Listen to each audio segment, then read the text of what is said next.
শাকিবের cinema মানেই যেন ভিন্ন কিছু। প্রতি ঈদেই শাকিব ভক্তদের ঢল দেখা যায় হলে। এবারের ঈদে সিনেমা বাজারে কেমন সাড়া ফেলল শাকিবের রাজকুমার? পলাশ তালুকদারের ক্যামেরায় তারই বিস্তারিত জানাচ্ছেন দেবরায় দীপ্ত।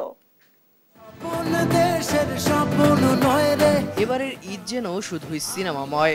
এক এক করে মুক্তি পেয়েছে 11টি সিনেমা। সে সিনেমাগুলোর মধ্যে একটি কিং খান শাকিব খানের রাজকুমার।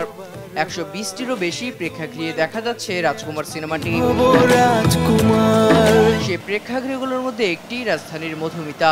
সিনেমা হলের দেয়াল জুড়ে চোখে পড়ে রাজকুমারের পোস্টার। চোখ এড়ায় না দর্শকদের উপচে পড়া ভিড়ও।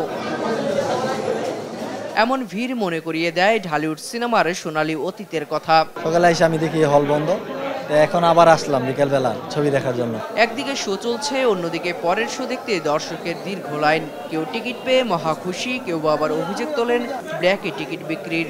আর এর সত্যতাও মিলে দেশ টিভির ক্যামেরায়। আসলে টিকিটটা কাউন্টারে দেওয়ার কথা, দিছে তো কাউন্টারে। এত কথা বলেন জনতা বলেন, কর্তৃপক্ষরে বলেন, আমার বলেন না কিছু।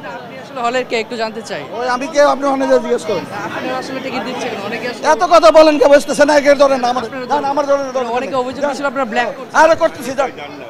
আসলে ব্ল্যাক এক সময়ে ভাঙে বিকেলের শো।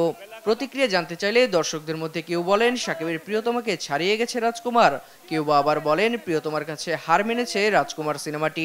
ওটা জাস্ট প্রেম নিয়ে ছিল, এটা মানে মায়ের কাহিনী পুরোটার জন্য ভালো লাগছে। কেউ যদি মনে করে বা এটা লাভ স্টোরি বা অ্যাকশন, তার এই ছবি দেখার দরকার নাই। কষ্ট ভাইয়া, সাকিব খান মারা যায়। দারুণ ফাইন। প্রিয়তমা ভালো, এটাও ভালো। প্রিয়তমা থেকে এটা অনেক ভালো লাগছে। আমার কাছে প্রিয়তমা ভালো ছিল, কিন্তু এটাও খারাপ না, ভালো দেখার মতো। এভাবে আসলে চলছে শাকিব খানের রাজকুমার সিনেমা। দর্শকদের উপচে পড়া ভিড়, ব্ল্যাকে টিকিট বিক্রি এবং দর্শকদের জায়গা না পাওয়া, টিকিট না পাওয়া, এভাবেই দ্বিতীয় দিনে চলছে শাকিব খানের রাজকুমার সিনেমা। দেবরায় দীপ্ত, দেশ টিভি, ঢাকা।